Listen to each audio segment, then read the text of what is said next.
કમોસમી વરસાદથી રાજ્યમાં 42 લાખ હેક્ટરમાં નુકસાન થયું છે। કમોસમી વરસાદથી 16,000 ગામોમાં નુકસાન થયું છે।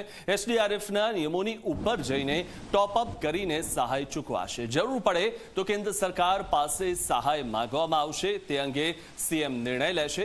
ત્યારે ખેડૂતોને આ વખતે જે સહાય ચૂકવવાની છે તે એસડીઆરએફના નિયમોથી ઉપર જઈને સહાય ચૂકવવામાં આવશે। જરૂર પડે તો કેન્દ્ર સરકાર પાસે પણ સહાય માંગવામાં આવશે। આ સહાય અંગે મુખ્યમંત્રી નિર્ણય લેવાના છે। કમોસમી વરસાદથી રાજ્યમાં 42 લાખ હેક્ટરમાં નુકસાન થયું છે, ત્યારે કમોસમી વરસાદથી 16,000 ગામોમાં નુકસાન થયું છે। ત્યારે ખેડૂતોને નુકસાન ન જાય તે પ્રકારે સહાય ચૂકવાશે અને જે રીતે ખેડૂતો હાલમાં મુશ્કેલી અનુભવી રહ્યા છે ત્યારે તેમને મુશ્કેલીમાંથી બહાર લાવવા માટે આ સહાય આપવામાં આવશે। કારણ કે આ વખતે ખેડૂતોના મોં સુધી આવેલો કોળિયો છીનવાઈ ગયો છે અને જે રીતે તૈયાર પાક હતો તે જ વખતે કમોસમી વરસાદ આવવાના કારણે ખેડૂતોને લાખો કરોડો રૂપિયાનું નુકસાન થયું છે।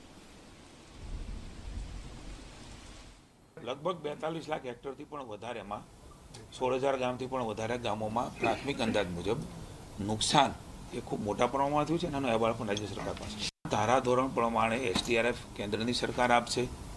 બાકીનું ટોપઅપ એ ખેડૂતને બેઠો કરવા માટે રાજ્યની સરકાર સ્ટેટ બજેટમાંથી આપશે।